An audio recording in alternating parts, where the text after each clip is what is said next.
Hola, muy buenas tardes a todas y a todos. Bienvenidas, bienvenidos. Qué gusto estar el día de hoy con ustedes. Espero que estén teniendo un excelente viernes.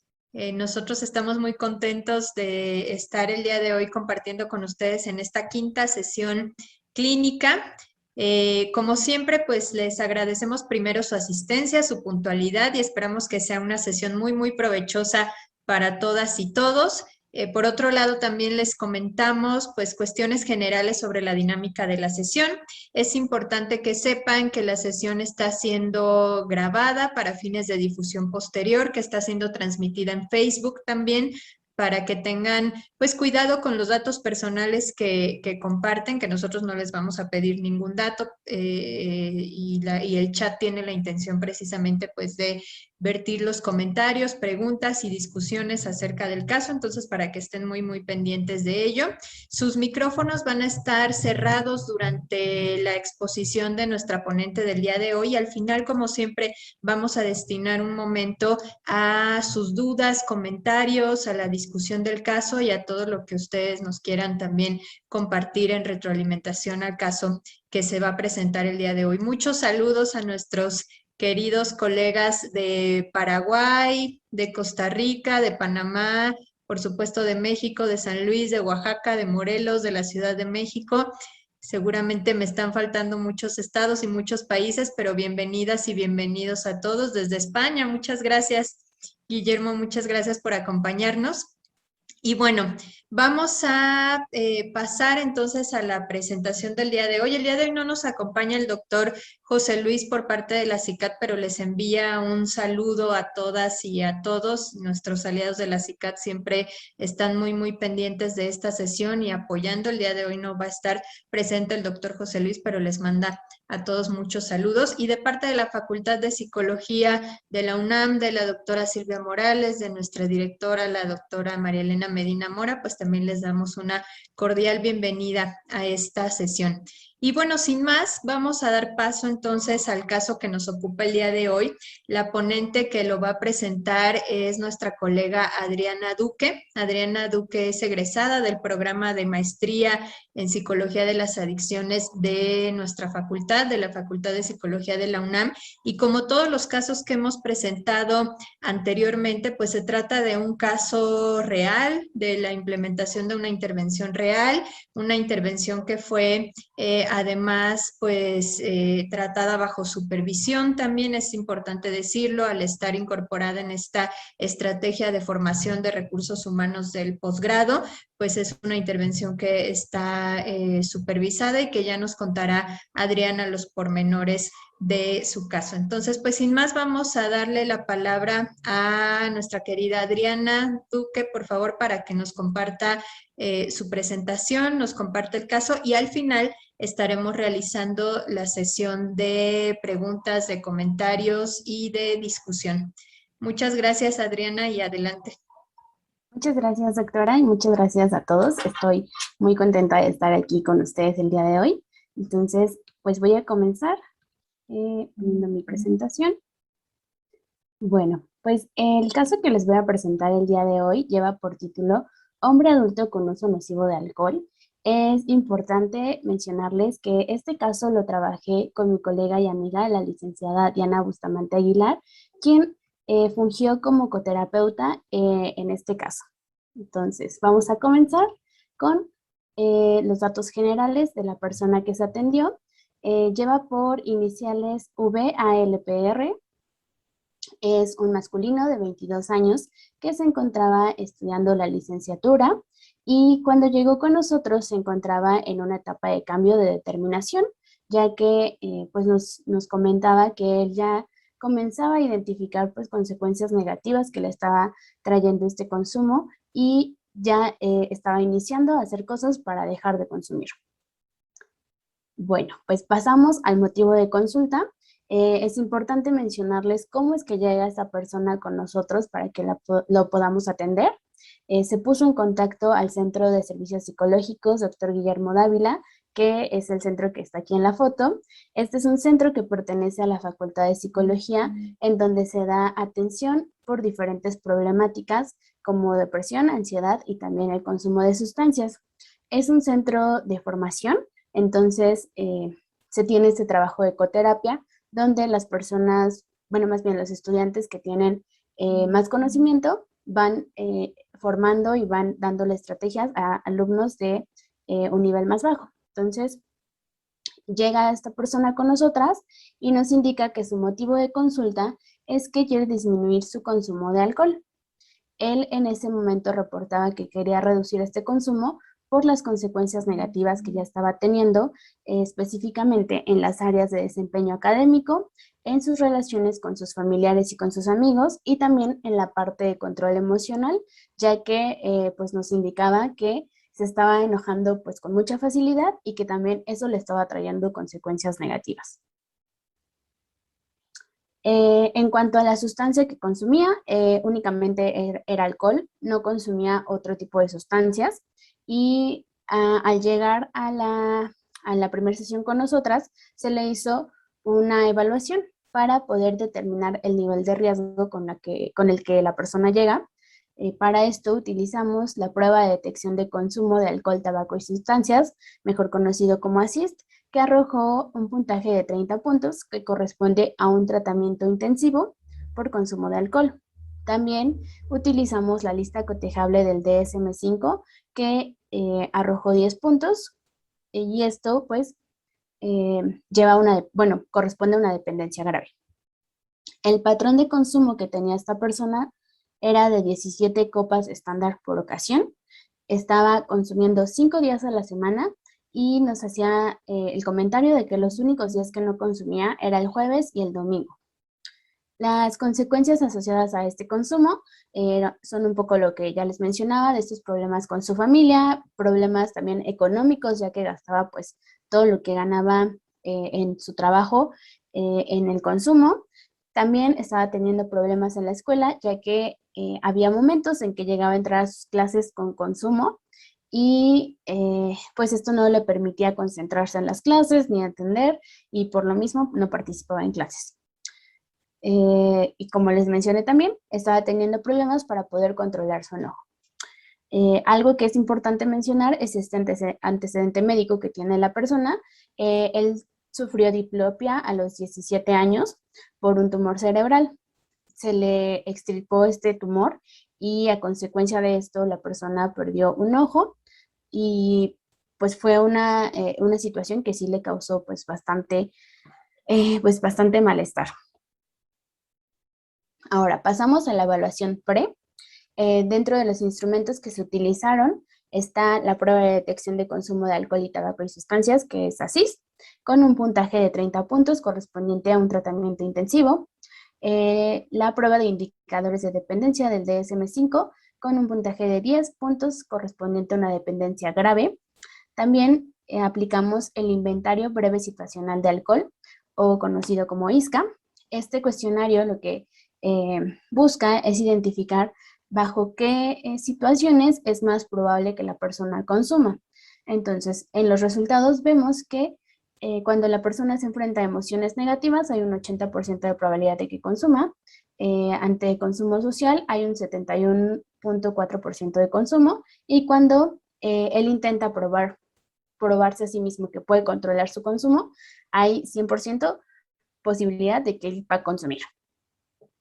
Aplicamos también el inventario de ansiedad de Beck, que arrojó un puntaje de 25 puntos correspondiente a sintomatología moderada de ansiedad. El inventario de depresión de Beck, que arrojó 22 puntos correspondiente a una sintomatología depresiva moderada. Y finalmente aplicamos la línea base retrospectiva Olivare, que donde se encontró que el consumo de copas de estándar por ocasión era de 17, al mes eran 257 copas de estándar y el gasto económico mensual que esta persona tenía era de 3,200 pesos. En esta gráfica les muestro los resultados del cuestionario breve de confianza situacional, en donde se muestran diferentes situaciones, en donde la persona se le pregunta qué tan confiado se siente de mantenerse sin consumo ante esas situaciones. En el eje de las X están las situaciones y en el eje de las Y el porcentaje de confianza. Y si vemos, pues la persona reporta no sentirse tan confiado, ya que los porcentajes van de 40, 20, el más alto es de 70, entonces pues hay una confianza baja para mantenerse sin consumo. También en esta otra gráfica les muestro la escala de satisfacción general. Esta escala lo que tiene, bueno, su objetivo es identificar qué tan satisfecho está la persona con las diferentes áreas de su vida. En el eje de las X vemos las diferentes áreas y en el eje de las Y el puntaje que él da a cada una de estas áreas. Y como vemos, pues reportaba no sentirse tan satisfecho con ninguna de sus áreas, excluyendo la situación legal. Muy bien. Pues con base en todos estos cuestionarios que hicimos y en la entrevista que se le hizo a la persona, identificamos que el nivel de intervención que necesitaba era un tratamiento intensivo basado en técnicas cognitivo-conductuales. El número de sesiones que se implementaron fueron 10 sesiones. El tratamiento inició el 4 de febrero y concluyó el 10 de junio. Dentro de este periodo hubo un periodo vacacional por parte de la universidad y fueron 2 semanas. En esas 2 semanas se le brindó a la persona estrategias para mantenerse sin consumo. La periodicidad de las sesiones fue de 1 vez a la semana por 1 hora. Y bueno, en cuanto a las metas de la intervención, la meta de consumo inicialmente fue de reducción del consumo de alcohol. La persona al momento de que se le pues preguntó qué meta quería, él nos indicó reducción. Se le hizo el comentario que por el consumo que estaba teniendo, lo mejor era que se eliminara el consumo. Sin embargo, esto fue lo que él decidió y se mantuvo eso. Más adelante les presento cómo hubo un cambio en esta meta. Y la definición de la meta de consumo en ese momento fue de 4 tragos estándar a la semana, y las metas alternativas que se implementaron para que la persona no consumiera fue que realizara 2 horas de ejercicio al día, que saliera a caminar y que buscara un trabajo. Esto con base en un periodo de abstinencia que tuvo años atrás, donde nos comentaba que se mantuvo pues tan ocupado en su día a día que eso hacía que no consumiera. Así que fue la finalidad de crear estas metas alternativas. Ok, en esta diapositiva les muestro los componentes con los que trabajamos. Todos son componentes, como les dije, de la terapia cognitivo-conductual. Está la evaluación funcional de la conducta de consumo, en donde identificamos antecedentes y consecuencias que tenía la persona por consumir.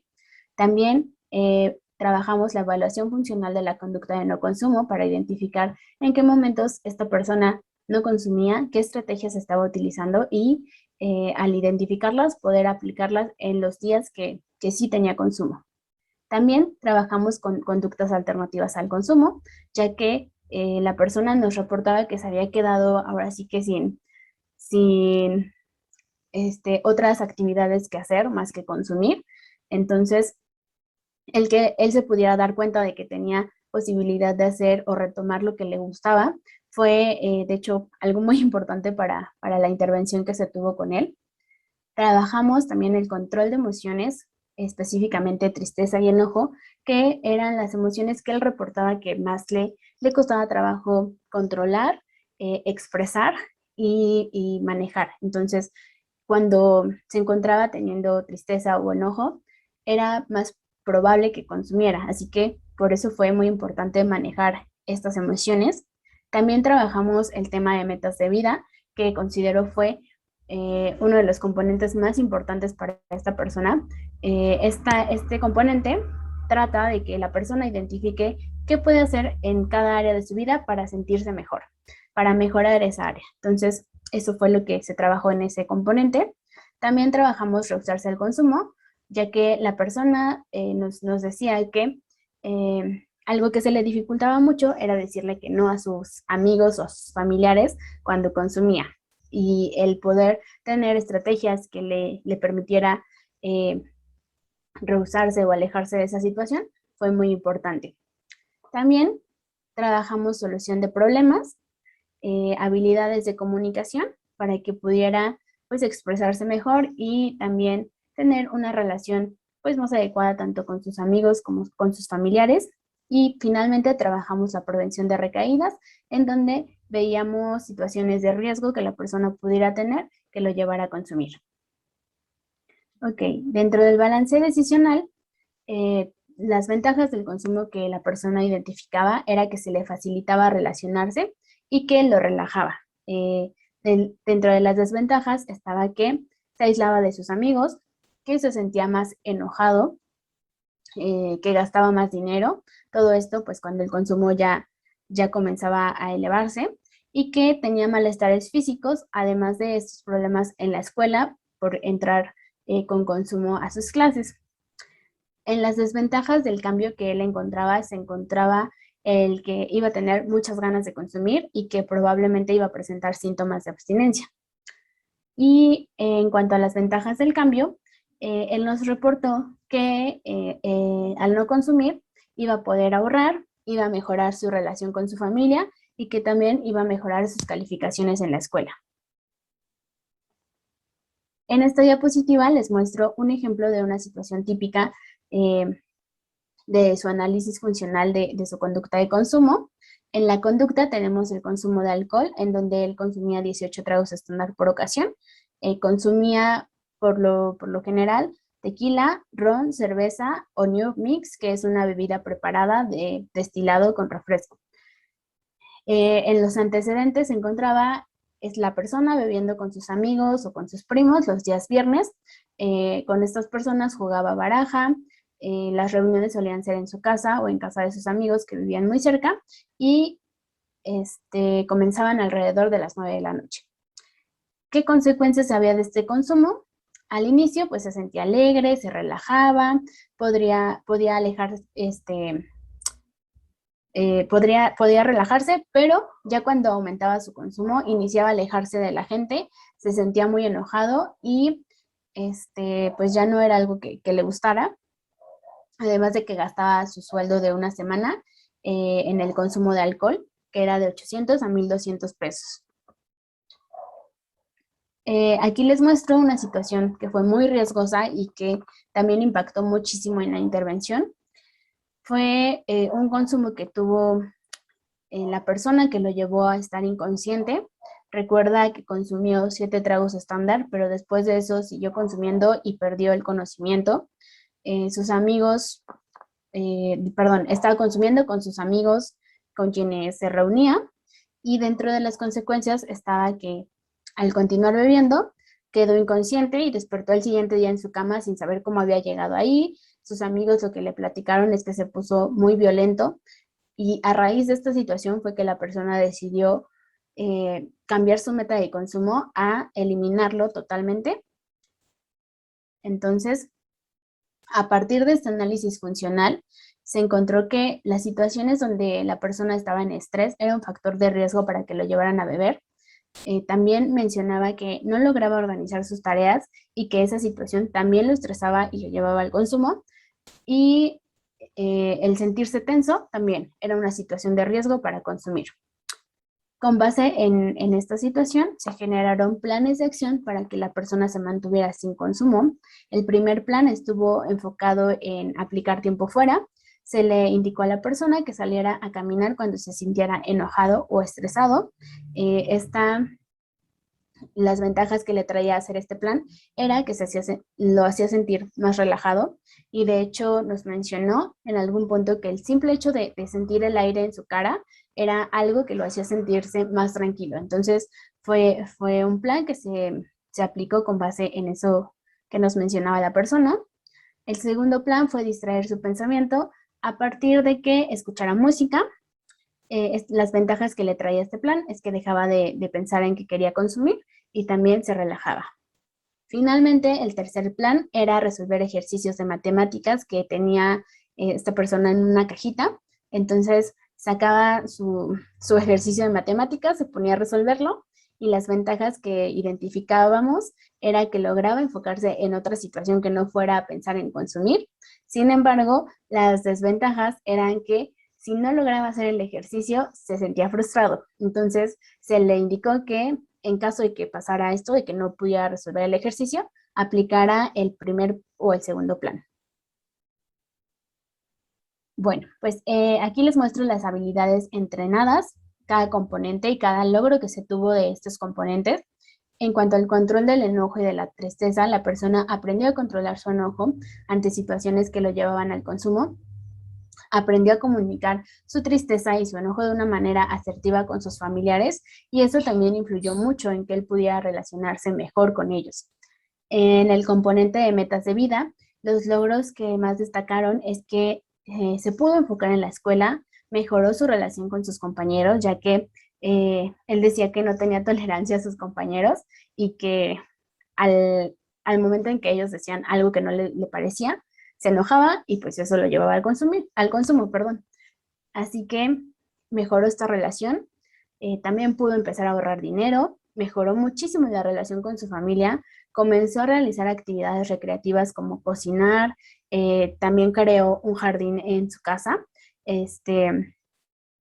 mejoró la limpieza en su cuarto, que era algo que también le estaba afectando, y también se enfocó mucho en reconocer sus logros y algo que nos dio mucha satisfacción como terapeutas es que logramos que la persona retomara sus consultas médicas y que llevara pues seguimiento de esta situación que tuvo a los 17 años. En cuanto al componente de rezarse el consumo, la persona aprendió a qué tenía que hacer en situaciones en las que se le ofreciera consumir de una manera pues asertiva, cómo proponer otra actividad. eh, Esto lo hacía sentir pues mayor control en su consumo y lo hacía sentir más tranquilo. También en el componente de solución de problemas, la persona fue capaz de encontrar soluciones que fueran adecuadas a los problemas que se presentaban sin tener que recurrir al alcohol, porque si se le presentaba un problema, la primera solución era beber. Entonces, se fue dando cuenta que además de beber, podía hacer otras soluciones que le iban a traer el mismo beneficio y que implicaban pues no consumir. En cuanto al componente de habilidades de comunicación, logró mejorar su comunicación con su familia y con sus amigos y generó habilidades para solicitar ayuda y para hacer y recibir críticas, que era algo que mencionaba que no estaba, o bueno, que no podía realizar porque no sabía cómo hacerlo. Y finalmente, en el componente de prevención de recaídas, se identificaron las situaciones que lo podían poner en riesgo de consumir y se generaron planes de acción que él pudiera ejecutar para no consumir. Finalmente, les muestro la evaluación post. Eh, Al inicio de la intervención en el inventario de depresión de Beck, el puntaje de la persona era de 22 puntos, correspondiente a una sintomatología moderada, y al final de la intervención su puntaje fue de 3 puntos, que correspondía a una sintomatología mínima. Ahora, bueno, se hizo un seguimiento al mes. Este seguimiento ya no lo hicimos pues nosotras, lo hizo otro compañero que se quedó como terapeuta principal.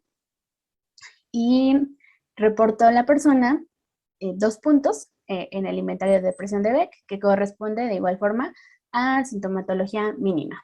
En cuanto al inventario de ansiedad de Beck, al inicio era de 25 puntos, que correspondía a una sintomatología moderada, y al final de la intervención fue de 2 puntos, que correspondía a sintomatología mínima. En el seguimiento, el resultado fue de 0 puntos, que corresponde pues a sintomatología mínima.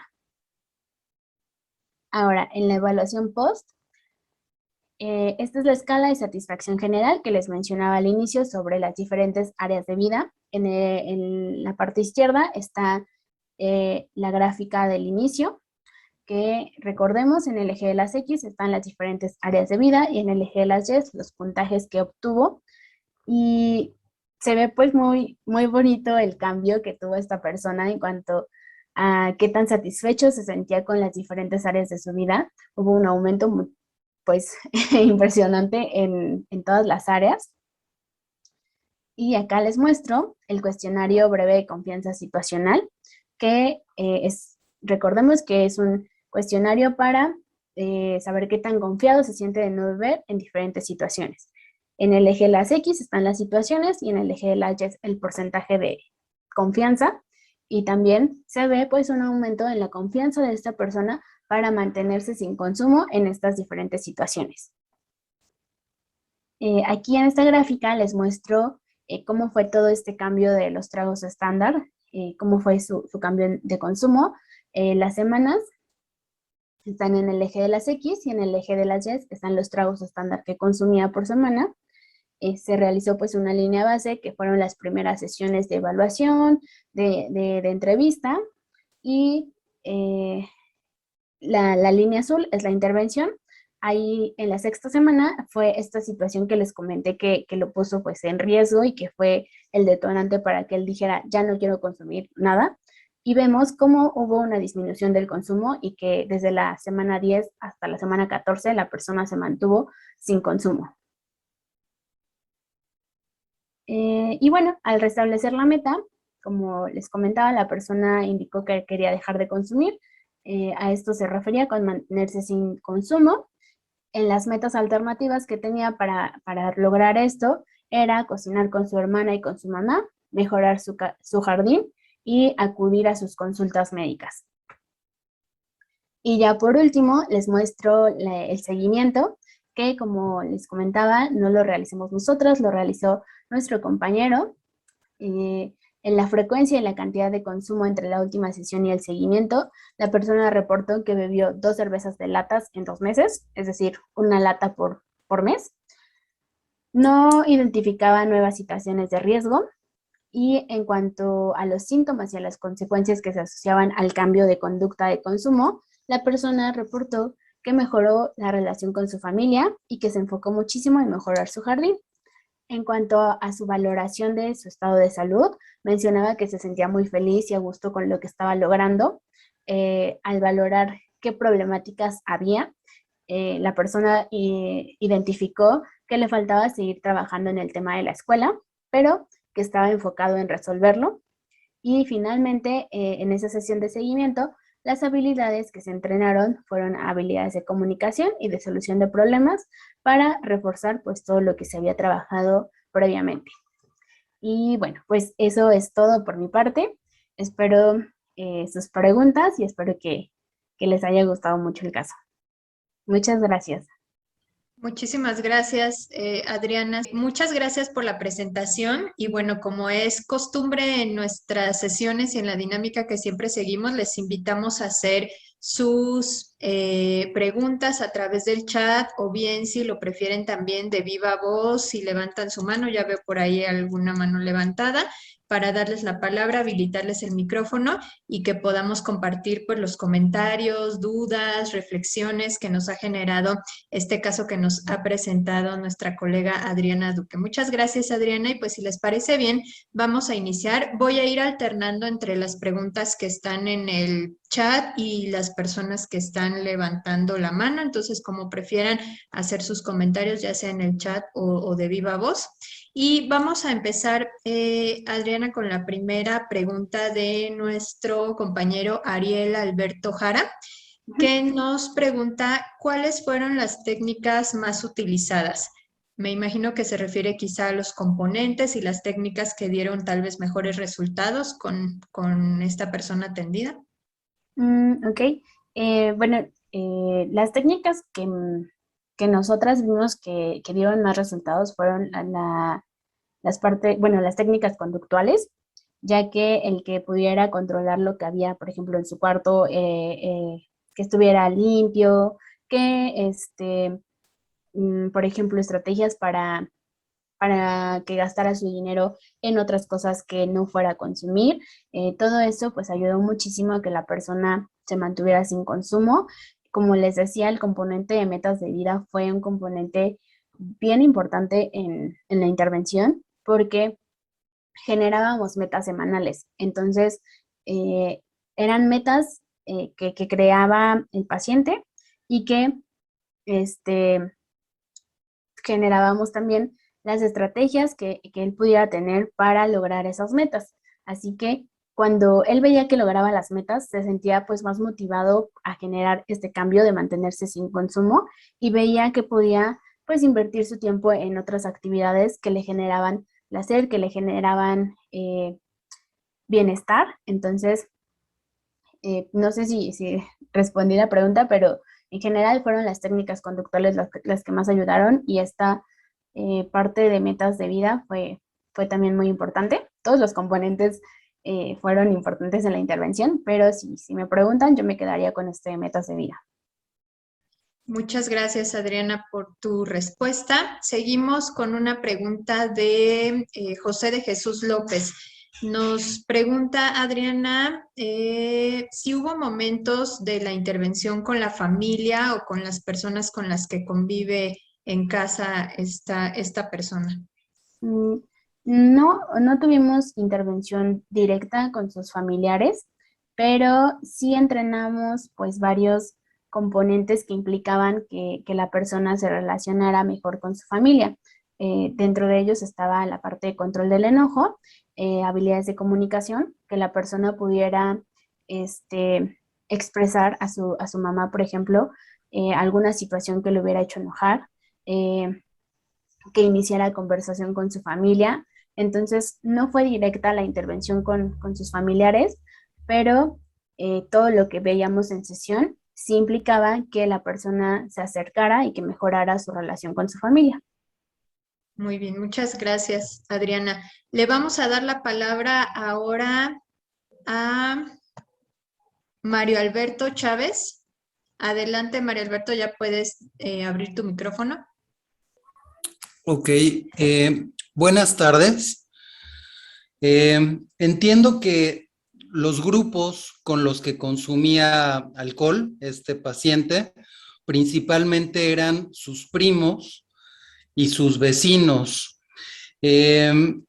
¿Cómo se previenen las recaídas si las personas con las que se consume son tan cercanas y toda esta presión social, ¿no?, que conlleva? Sabemos a veces que en este ambiente es otra copita. ¿Cómo mides la exactitud de llegar de 18 tragos a 4 con este ambiente, pues, que es muy propicio y muy cercano? Y lo último nada más es, ¿qué tanto justamente en la misma línea está el cambio en él, en todas estas estrategias que se usan de salir a caminar, ¿no?, de hacer ejercicios matemáticos, entre otros, como para bajar la ansiedad, ¿no?, la emoción, y qué tanto influye el medio, ¿no?, esta presión nuevamente social? Esa sería mi pregunta. Gracias, Mario. Bueno, como les mencioné al inicio, de hecho, esta parte de el consumo social sí era una situación que teníamos que manejar para que la persona se mantuviera sin consumo. De manera inicial, lo que se le dijo a la persona es que fuera claro tanto con sus familiares como con sus amigos respecto a su situación en ese momento con el alcohol. Sí fue él sí desarrolló habilidades de poder decir a su familia, ¿saben qué? No me ofrezcan alcohol, yo voy a estar aquí conviviendo con ustedes, no me ofrezcan alcohol porque estoy en este proceso de cambio, de dejar de consumir. Hubo momentos al inicio donde pues no funcionó, pero conforme fueron pasando las semanas, la persona fue creando más habilidades, fue más asertivo al decir que no, y de hecho el componente de rehusarse al consumo fue el que nos ayudó a que él pudiera decirle, por ejemplo, a sus amigos, como, ¿sabes qué? ¿Qué te parece si mejor en lugar de beber, vamos a arreglar el jardín? Porque algo que fue muy curioso en esto es que sus amigos también tenían como este gusto por el jardín, por las plantitas. Entonces, es identificar qué otras cosas pueden hacer con sus amigos o con sus familiares sin perder pues esa interacción, sin perder esa relación que no implica en el consumo, y hacerle ver a la persona pues también que existen estas otras alternativas al consumo y que no tienen que alejarse precisamente de las personas. Entonces, de manera inicial, pues es hablarlo, ¿no? Tanto con su familia y con sus amigos, y también el que pueda crear nuevas conductas o nuevas formas de interactuar.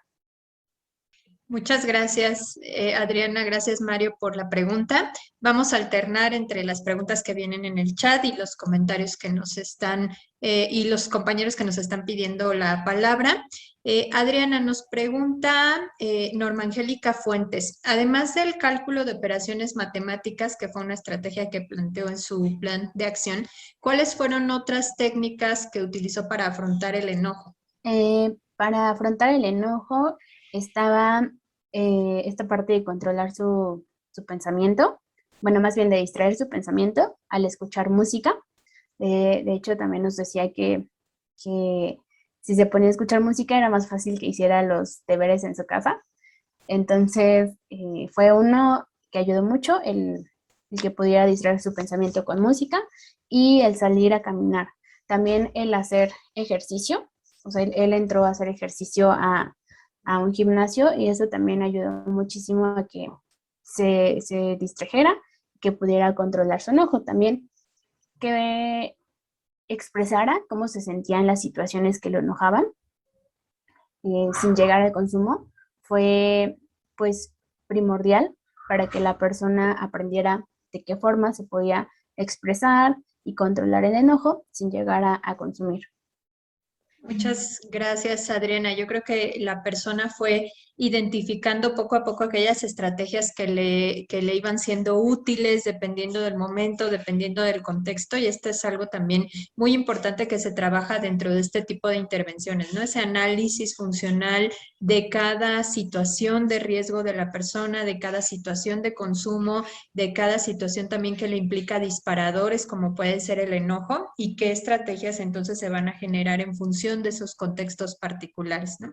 Muchas gracias. Vamos con otra pregunta del chat para dar paso después a las manos que están levantadas. Carla Guadalupe Dávila nos pregunta, ¿cómo poder ayudar a las familias a tomar la decisión de ayudar al familiar con problemas de consumo de alcohol? ¿Alguna recomendación, Adriana? ¿Cómo poder ayudar a la familia? Es importante, en primer lugar, darles psicoeducación a sus familiares respecto a el consumo de alcohol, qué es lo que implica, en qué grado de dependencia se encuentra la persona y en brindarles estrategias también que implican habilidades de comunicación para que expresen a la persona pues la preocupación de que les está generando que consuman, y también que ellos identifiquen qué alternativas puede haber al apoyar a su familiar, eh, que de hecho en la facultad se dan talleres también para familiares para que puedan ellos llevar y mejorar la relación con su familia, perdón, con su familiar, pero lo más importante o lo principal está relacionado con habilidades de comunicación y que puedan entender qué es lo que está pasando con su familiar en cuanto a la dependencia y que se mantengan pues apoyándolo de una manera que la persona pues entienda que es más que nada pues la preocupación, ¿no? Porque muchas veces se sienten regañados o se sienten juzgados, entonces poder hacer ese apoyo, ese acompañamiento de una manera asertiva. Muchas gracias, Adriana. Yo creo que este punto también de los familiares es un punto bien, bien importante y es una inquietud además que ha surgido en diferentes sesiones clínicas que hemos presentado, ¿no? Cómo involucrar a la familia en este trabajo, cómo orientarlos, pero también cómo poder establecer metas específicas para los familiares, ¿no? Muchas veces son los familiares quienes llegan a la atención psicológica y su familiar, la persona que consume, no necesariamente está en atención o no necesariamente en ese momento está dispuesto o dispuesta a recibir atención, y las metas que nosotros también podamos proponer con los familiares para mejorar su situación, para promover su bienestar, también son fundamentales, ¿no? Entonces, muchas gracias por las preguntas acerca de la familia. Le vamos a dar entonces ahora la palabra a Gabriela Uribe. Gabriela, ¿puedes abrir tu micrófono? Adelante. Hola, ¿qué tal? Buenas tardes. Hola, buenas tardes. Mire, justamente ahorita lo que están mencionando del tema familiar, yo tengo una duda específica ahí. En el caso de que el paciente llegara por su propia cuenta a solicitar la intervención y nosotros como psicólogos detectáramos que hay una situación de riesgo, tendríamos que solicitar el permiso del paciente para poder hacer esta situación del conocimiento de sus familiares. Si es así, ¿nos cubriría el consentimiento informado? ¿O cuál sería la mejor forma que ustedes considerarían para lograr esto y reducir el riesgo al que puede estar expuesto el paciente? Gracias, Gabriela. Si quieres, Adriana, me permito hacer algunos comentarios y si tú después quieres agregar algo también. Y claro que si hay alguien más dentro del público que nos escucha y que quiera compartirnos y comentar al respecto, adelante. De eso se trata justamente la sesión de compartir experiencias y lo que les ha funcionado también en sus distintas sedes, en sus distintas instituciones. Efectivamente, nuestra base va a ser siempre el consentimiento informado. En el consentimiento informado nosotros vamos a transmitirle a la persona que estamos atendiendo en qué momentos, o sea, esto no debe ser sorpresa, se transmite desde antes, ¿no? En qué momentos aplica romper la confidencialidad, aplica dar aviso a un familiar y de hecho cuando estamos trabajando con personas que presentan dependencia severa, muchos problemas asociados, pues desde la primera sesión también establecemos un compromiso de tener el contacto, un contacto de emergencia, el contacto de alguna persona, otro significativo, de algún familiar a quien podamos acercarnos en caso precisamente de alguna emergencia. Y eso es algo que se habla desde la primera sesión y que se acuerda con la persona que estamos atendiendo precisamente para que en cuanto suceda y se establezca además con mucha claridad en qué momento sería esa situación de que yo como terapeuta tuviera que informar algo, algún familiar, algún otro significativo,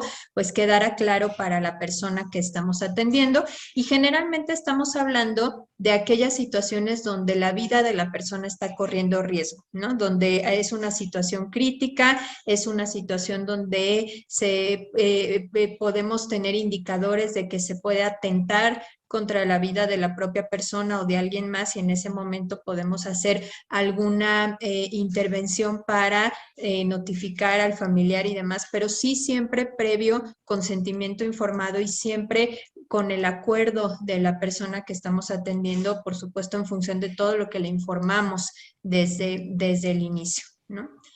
No sé, Adriana, si quieras agregar algo. No, no, doctora, todo bien. Muy bien. Muchas gracias por tu pregunta, Gabriel. Es una pregunta muy interesante y además cosas a las que nos enfrentamos precisamente cuando estamos atendiendo este tipo de problemáticas. E insisto, si alguien más quisiera compartir al respecto, adelante. Vamos a escuchar ahora a Tomás López, que tiene la mano levantada. Adelante, Tomás, ya puedes activar tu micrófono. Gracias. Buenas tardes para todos. Bueno, escuché que una de las técnicas para poder desviar su enojo de tu paciente era poder escuchar música. A mí lo que me genera curiosidad es que ciertos géneros musicales emiten ciertas ondas de sonido, como lo sería el alfa o beta, me parece.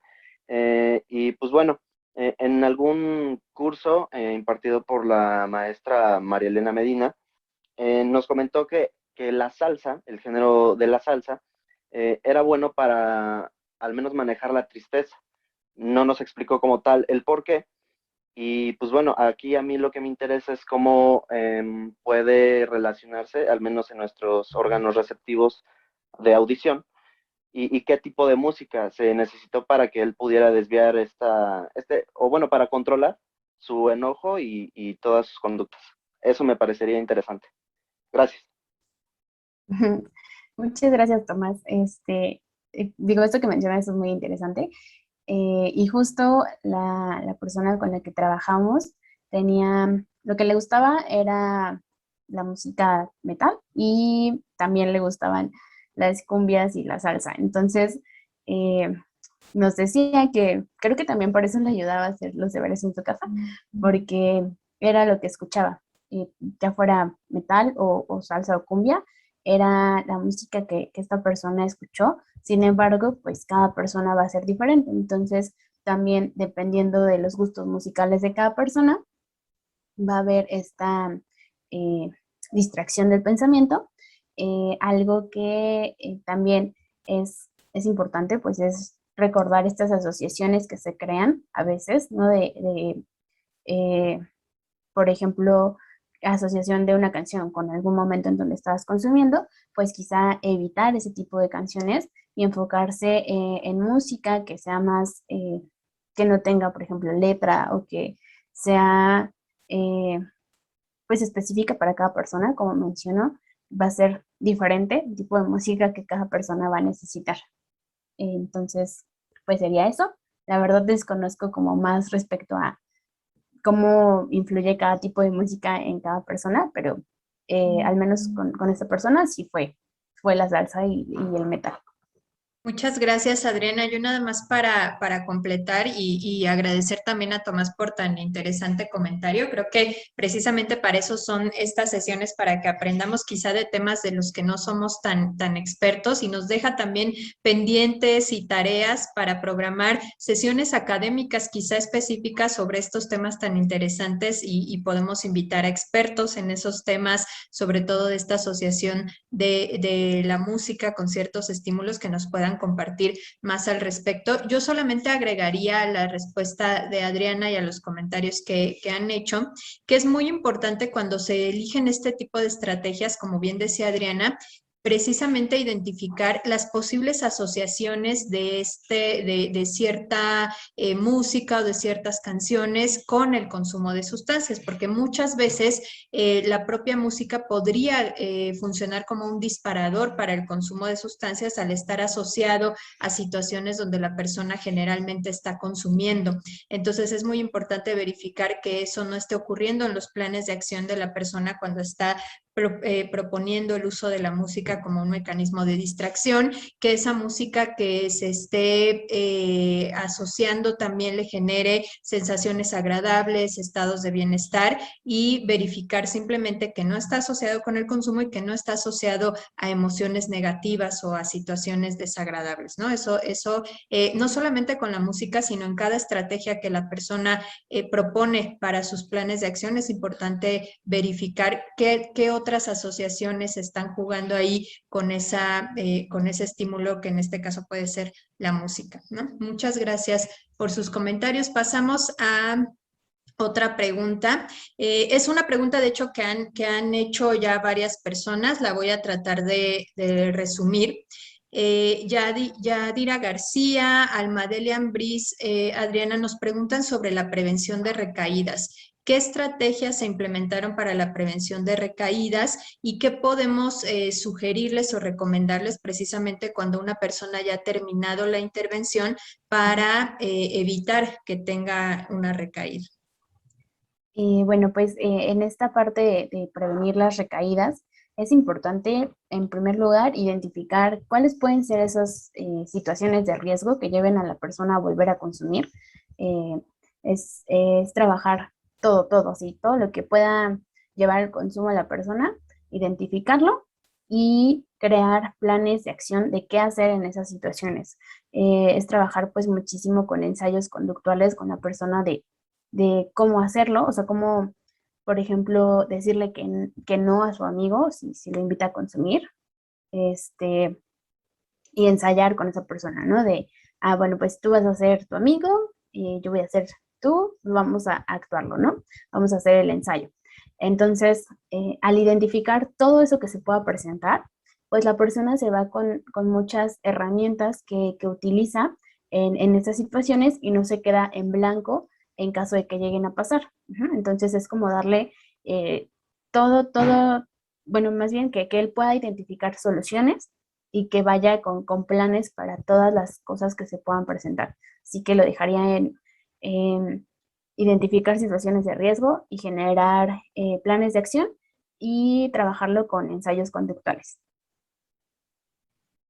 Muchas gracias, Adriana. Sí, yo nada más insistiría nuevamente en esta identificación que tú comentas, ¿no? La base de la prevención de recaídas es precisamente que la persona sea capaz de conocer sus disparadores, de saber cuándo se está enfrentando a una situación de riesgo y de tener toda la estrategia de planeación y de solución de problemas a la mano, precisamente para que cuando se enfrenta a una situación de riesgo sea capaz de detectarla, de identificarla, de saber que está expuesto o expuesta a una situación de riesgo y entonces implementar las acciones que ya se trabajaron dentro de las sesiones o acciones nuevas que la persona pueda ir generando mientras va avanzando en su proceso de cambio, ¿no? Entonces es muy, muy importante la identificación precisamente para la prevención de recaídas. Sí. Tenemos un par de preguntas, bueno, hay varias. Hay varias muy, muy interesantes. Disculpen si por ahí se nos van algunas.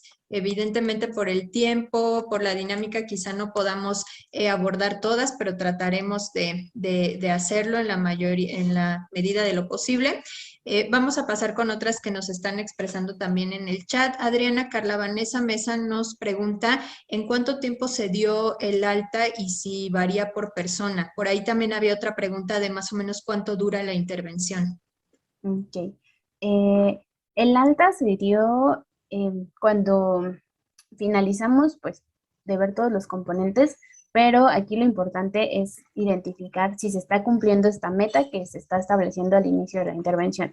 Si vemos que la persona ya estableció la meta de mantenerse sin consumo y lleva ya, como veíamos, casi un mes sin consumir y que ya tiene todas las estrategias para mantenerse sin consumo, entonces se hace esta evaluación que se hizo al inicio, se compara con ese momento y se puede decidir si se da el alta, pero todo es con base en la meta que se establezca al inicio. Si, por ejemplo, su meta era mantenerse sin consumo 3 meses, entonces pues hubiéramos seguido ahí la intervención, pero todo es con base en la meta que eh, que la persona indica al inicio y en cómo va avanzando a lo largo de las semanas. Entonces, sí varía de persona en persona por las habilidades que generan, la rapidez con que lo hacen,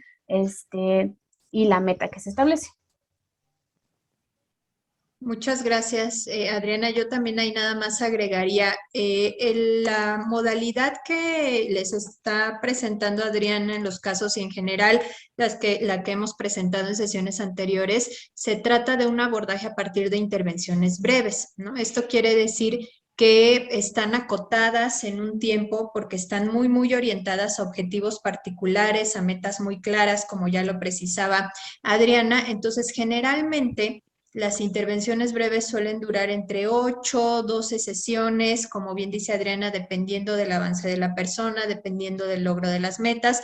Por supuesto, esta duración es flexible y se puede extender si así se necesita por el avance de la propia persona, pero el criterio para egresar a una persona, para dar de alta a una persona, efectivamente es el alcance de las metas, ¿no? Entonces, para ello, primero las metas tienen que estar muy, muy claramente definidas. Ya Adriana también nos mostraba muchas mediciones que hizo a lo largo de la intervención, desde la evaluación, durante la intervención y al final de la intervención, precisamente para tener esta evidencia y estos datos de que las metas se alcanzaron, de que efectivamente hubo una mejora en la meta principal, que era la reducción del consumo y que se alcanzó, pero además en las distintas áreas de vida de la persona y en los distintos componentes que se fueron planteando a lo largo de la intervención. Entonces, el principal criterio para egresar a una persona, para dar de alta a una persona, siempre va a ser ese alcance de metas. Por eso es tan importante el plan de tratamiento y es tan importante que se aterricen las metas y se acuerden las metas junto con la persona desde las primeras sesiones y que se vayan evaluando y monitoreando a lo largo de toda la intervención. ¿Sí? Tenemos otra pregunta de Carino Ernesto San Juan. Nos pregunta Adriana, ¿cómo se apoyan en los grupos de autoayuda o si hubo algún apoyo de este tipo? Bueno, en este caso no hubo un grupo de autoayuda. que la persona estuviera involucrada, pero lo que se manejó pues fueron las redes de apoyo, ¿no? El que la persona pudiera comunicarse mejor con su familia, que pudiera también interactuar con sus compañeros de una manera más, más tranquila, ¿no? Sin llegar a enojarse, y que pudiera comunicar cuando estaba en desacuerdo y todo esto, para que sus redes de apoyo pues estuvieran ahí con él y que se pudiera sentir, como les decía, acompañado y escuchado en lo que él necesitaba. Pero dentro de los programas que se manejan en la facultad están estos clubs de, ahí se me fue el nombre, Club doctora. social. Club social, ajá, exacto. Entonces, aquí pues están varias personas que están igual en, pues queriendo dejar de consumir, y se hace este acompañamiento y hacen pues más actividades, pero sería como lo más cercano a un grupo de apoyo con lo que trabajamos.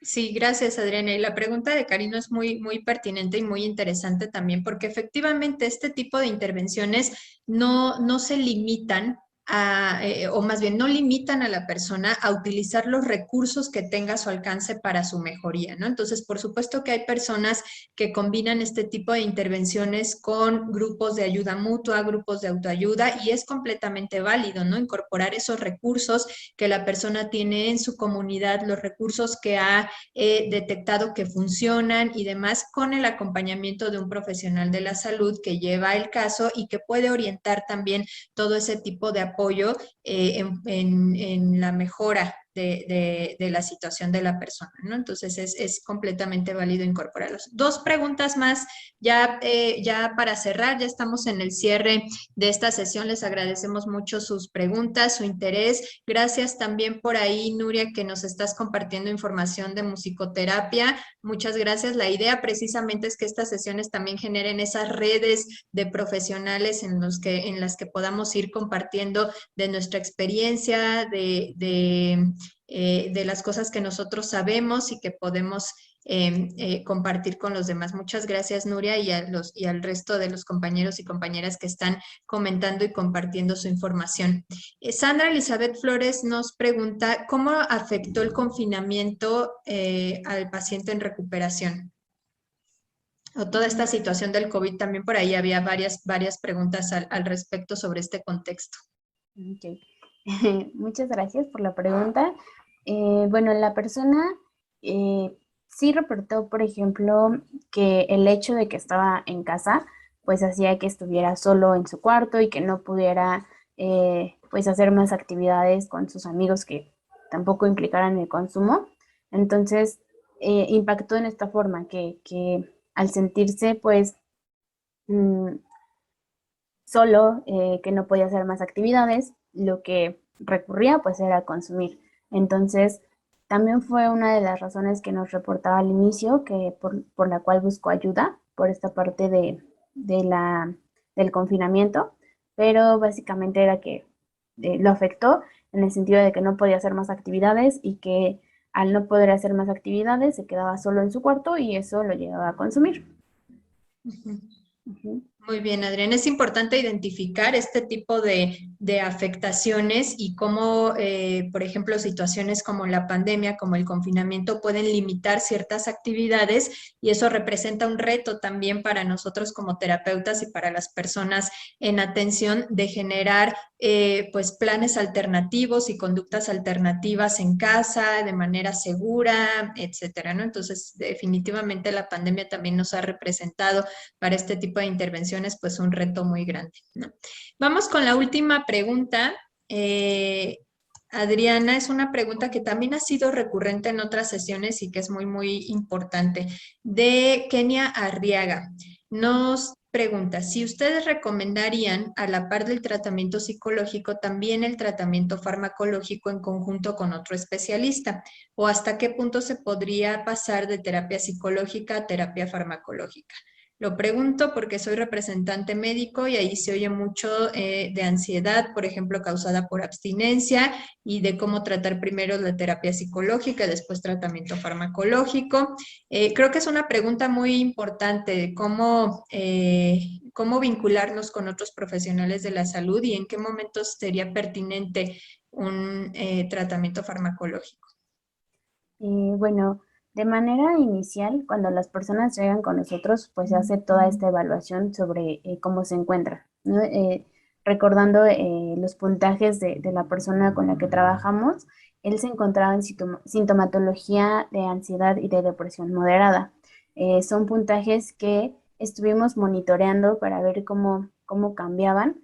eh, y creo que ese puede ser un criterio, el hecho de que no haya cambios, de que no veamos mejoría. Si vamos haciendo la intervención y la persona no está mejorando, pues es un indicador de qué está pasando. Hay algo que nos está faltando, que no estamos identificando y que tenemos que trabajar. En este sentido, pues sería la parte psiquiátrica. También, si al momento de que la persona llega con nosotros, identificamos que se encuentra en riesgo, como puede ser que llegue con ideación o con planeación suicida, pues también es un indicador de necesita apoyo tanto psicológico como psiquiátrico, farmacológico, para que pueda estar mejor. Otro de los criterios es el nivel de dependencia.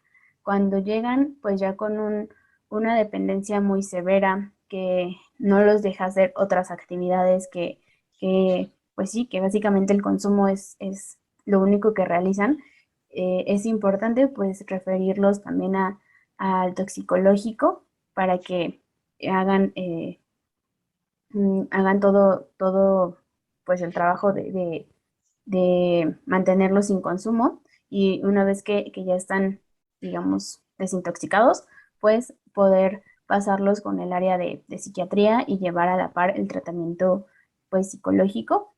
En el caso de la persona que atendimos, si no hubiéramos visto una mejoría, si hubiéramos visto que tampoco había un cambio en su patrón de consumo, hubiera sido pues un indicador para poder referirlo con otro especialista y tener a la par pues tanto la intervención farmacológica como la intervención psicológica. Muchas gracias, Adriana. Además de estar muy pendientes de qué pasa con el consumo, también es importante estar muy pendientes de algunas comorbilidades o situaciones que se pueden presentar como ansiedad asociada a síndrome de abstinencia, como depresión o estas problemáticas que generalmente o que comúnmente se presentan con consumo de sustancias y que pudieran ameritar en algún momento una valoración médica y un acercamiento farmacológico, ¿no? Pero lo que yo resaltaría más de esto es la necesidad de comunicarnos entre profesiones, ¿no? Que podamos ser capaces de integrar el trabajo de psicología, de medicina, de enfermería, de trabajo social, de nutrición, de todos los profesionales de la salud que están involucrados en el bienestar de una persona para pues proveer tratamientos mucho más integrales y mejor comunicados entre profesiones, ¿no? Muchísimas gracias por sus comentarios. Adriana, tenemos también muchas felicitaciones en el chat, un reconocimiento a tu Gracias. trabajo.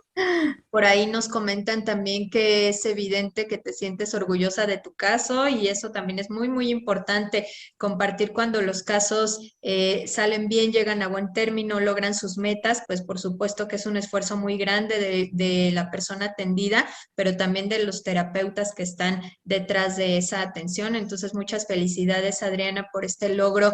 Con este caso, sin duda, mejoraste la situación de esta persona y de su familia seguramente, entonces qué bueno que nos lo compartes y muchas gracias a todas y a todos por sus comentarios. Está circulando en el chat la liga para que se registren y puedan obtener la constancia de participación en esta sesión.